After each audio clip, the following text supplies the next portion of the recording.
অসম চৰকাৰৰ বিভিন্ন বিভাগৰ চাকৰিৰ বিষয়ে জানিবলৈ আমাৰ এই চেনেলটো সাবস্ক্ৰাইব কৰি ৰাখিব। আমি সকলো বিষয়ে ভিডিঅ' দি থাকিম। আজি আপোনালোকৰ কাৰণে এটা সুখবৰ লৈ উপস্থিত হৈছোঁ। DSCৰ কাৰণে যিসকল বন্ধু বান্ধৱী এতিয়ালৈকে এপ্লাই কৰা নাই তেওঁলোকৰ কাৰণে এপ্লাইৰ সময়সীমা বৃদ্ধি কৰি দিছে। আগতে এপ্লাইৰ ডেট আছিল 15 তাৰিখ, এতিয়া বঢ়াই 20 তাৰিখ 11 মাৰ্চ 2024 কৰি দিছে।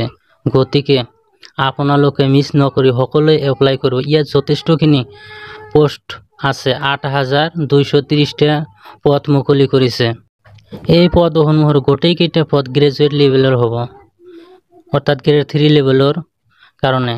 সায়েন্সৰ কাৰণে আছে 2166টা পদ, মেথমেটিক্সৰ কাৰণে 1766টা, আৰ্টছৰ কাৰণে 3426টা পদ, হিন্দীৰ কাৰণে 642টা আৰু সংস্কৃতিৰ কাৰণে 229টা পদ মুকলি কৰিছে।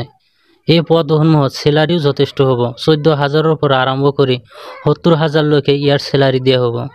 ইয়াত এপ্লাইৰ মাচুল দিছে জেনেৰেলৰ কাৰণে 500 টকা আৰু OBC, MOBC, ST, SC, PWD, আদাৰ্ছৰ কাৰণে 350 টকা দিছে। বয়সৰ সময়সীমা জেনেৰেলৰ কাৰণে 18ৰ পৰা 40 বছৰলৈকে, OBC, MOBCৰ কাৰণে 45 বছৰ আৰু SC, STৰ কাৰণে 50 বছৰ দিয়া হৈছে। গতিকে যিসকল বন্ধু বান্ধৱ এতিয়ালৈকে এপ্লাই কৰা নাই অতি সোনকালে এপ্লাই কৰি ইয়াত আপোনালোকে যথেষ্টখিনি চাকৰি পোৱাৰ চান্স আছে। 8230টা পোষ্ট আছে। গতিকে সকলোৱে এপ্লাই কৰিব।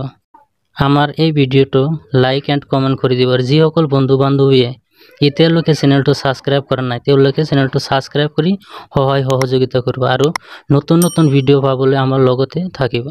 2000 চনৰ পৰা আজিলৈকে যিমানখিনি অসম চৰকাৰৰ পৰীক্ষা হৈছে গোটেইবিলাক পৰীক্ষাৰ কোৱেশ্চনবিলাক আমি আপোনালোকক ভিডিঅ' আকাৰে দি থাকিম। আপোনালোকে আমাৰ চেনেলটো ছাবস্ক্ৰাইব কৰি লগতে থাকিব। ধন্যবাদ।